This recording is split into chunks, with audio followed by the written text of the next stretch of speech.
something with a bit of defensive incompetence, which we always like. What we don't like is this. Absolute flagrant dive, and then to claim a penalty, horrendous. A bit of the same going on from Pedersen, who jumps a shadow here too. And this season there was so much about it, even the refs were getting involved.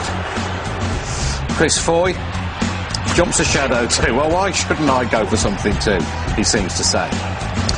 A bit of this never goes amiss, although don't do it at school, lads. And Yakubu gets a little bit from Pantsil here. Yakubu's... That's our sound effect, by the way. Yakubu's indignation just makes me laugh more every time I see it. Basic Instinct came to mind here, for reasons that I won't explain. Luckily, a programme is thrust in the way of her unbroadcastables. Before we get a look, thank you, madam. We all enjoyed that very much. Managers, we do like to get this crafty insight into their expertise, the things they spot that we can't see. Always good advice, that, isn't it? Hand signals have been fertile territory for us. Emu, you know Emu, says Gary, he's going to get it. Emu gets it unless you sort yourselves out. Yeah, that'll be the end for Emu. Here he's saying, you two, get the ball, two of you. To me, not you, ball, two, not... Anyway, whatever, I don't know what he's on about. I don't know what this is about. He turns to him, come on, you're hard enough. Quit your talking. Come on, let's get it on. Come out here. I'll sort you out. And he shrugs. This is David Moyes celebrating, yes, celebrating a goal. This is David Moyes when he's happy. This is his happy face. In a moment, he'll turn round, whip his coat off, and fling it angrily at his own bench. Not quite sure what that's all about.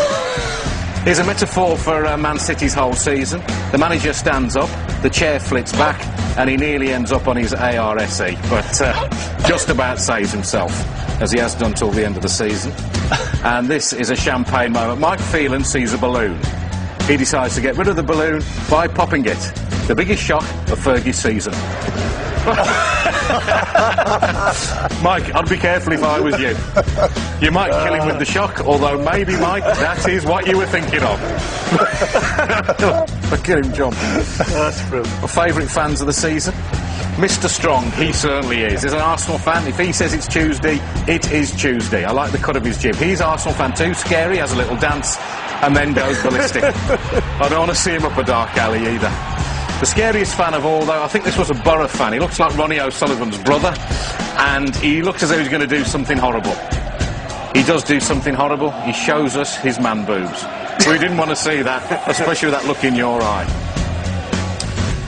Here was the moment I knew back in August West Brom's season was going to work out. When even the ball boys can't stay on their feet, you know you're going to have trouble staying in the Premier League.